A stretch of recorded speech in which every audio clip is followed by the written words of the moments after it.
అమెరికాలో చిందరవందరగున్న మీ ఇంటికి handyman, cleaning, plumbing services కోసం కాంటాక్ట్ ఇన్స్టా సర్వీస్. యుఎస్ లో ఎక్కడైనా ఎప్పుడైనా for instant bookings visit instaservice.com. ప్రపంచవ్యాప్తంగా ఆర్థిక అనిశ్చితి నెలకొంటున్న నేపథ్యంలో అమెరికా గుడ్ న్యూస్ చెప్పింది.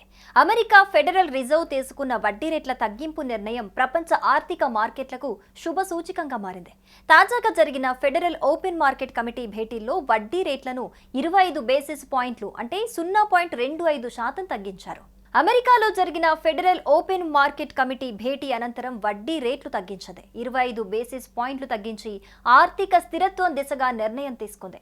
దీంతో ప్రస్తుత వడ్డీ రేట్లు 4 నుంచి 4.25% మధ్యకు చేరాయి. ఈ ఏడాదిలో ఇది మొదటి వడ్డీ కోత. గతేడాది డిసెంబర్ తర్వాత మొదటిసారి ఇలాంటి చర్య తీసుకున్నారు.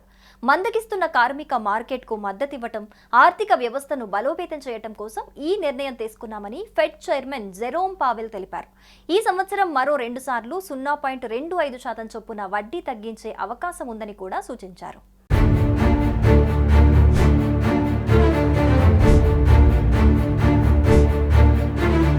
ఈ వడ్డీ కోత ప్రధానంగా అమెరికా ఆర్థిక వ్యవస్థకు గుడ్ న్యూస్ అనే చెప్పాలి. తక్కువ వడ్డీ రేట్లు రుణాలు తీసుకునే వాళ్లకు, ముఖ్యంగా ఇల్లు, కార్లు వ్యాపార విస్తరణలకు సులభం చేస్తాయి.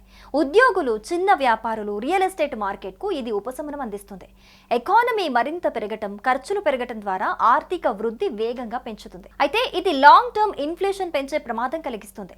పెట్టుబడిదారులు, బ్యాంకులు లాంటి వాళ్లకు తక్కువ వడ్డీపై ఆదాయాలు తగ్గటం వల్ల కొంత నష్టం జరుగుతుంది. మొత్తంగా అమెరికా ఆర్థిక వ్యవస్థ రెసిషన్ భయాల నుంచి బయటపడి మళ్లీ బలపడే దిశగా సాగుతోందని నిపుణులు అంచనా వేస్తున్నారు. తాజా ఫెడ్ నిర్ణయం భారతీయ స్టాక్ మార్కెట్ కు భారీ బూస్ట్ ఇచ్చింది. గురువారం ఉదయం ముంబై స్టాక్ ఎక్స్చేంజ్ లో సెన్సెక్స్ 352 పాయింట్లు పెరిగి 83,040 వద్ద స్టార్ట్ అయింది. నిఫ్టీ 88 పాయింట్ల లాభంతో 25,418 వద్ద ట్రేడ్ అవుతోంది. Tech Mahindra, TCS, ICICI bank వంటి ఐటీ, బ్యాంకింగ్ షేర్లు లాభాల్లో ముందుండగా బజాజ్ ఫైనాన్స్, హిందాల్కో వంటివి కొంత నష్టాలు చవిచూశాయి. ఫెడ్ కోత వల్ల విదేశీ పెట్టుబడులు మళ్లీ భారత మార్కెట్లోకి వచ్చే అవకాశం పెరిగింది. అభివృద్ధి చెందుతున్న మార్కెట్లకు ఇది సానుకూల సెంటిమెంట్ ను సృష్టించింది. అంతేకాదు రూపాయి డాలర్తో పోలిస్తే బలపడింది. 2 వారాల తర్వాత తొలిసారిగా రూపాయి 88 మార్క్ రేటు కంటే కింద 87.82 వద్ద ట్రేడింగ్ ప్రారంభమైంది. 23 పైసలు లాభపడింది. ఇది యుఎస్ మాంద్య భయాలు, ఫెడ్ వడ్డీ కోతలు, భారత్ అమెరికా వాణిజ్య చర్చలు పునఃప్రారంభం కావటం వల్ల సాధ్యమైంది. డాలర్ ఇండెక్స్ 0.11% పెరిగి 96.73 వద్ద నిలిచినప్పటికీ రూపాయి బలోపేతం దిగుమతులు, ద్రవ్యోల్బణాన్ని అదుపులో ఉంచుతుంది.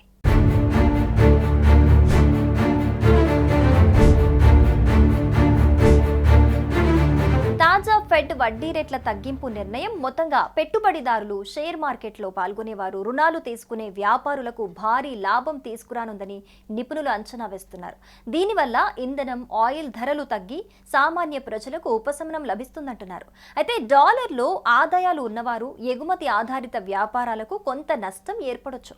మొత్తంగా ఫెడ్ కోత ఇటు భారత ఆర్థిక వ్యవస్థకు సానుకూల దిశానిర్దేశం చేస్తూనే అటు అమెరికా సహా ప్రపంచ మార్కెట్లకు కాస్త ఊరటను తీసుకొచ్చింది.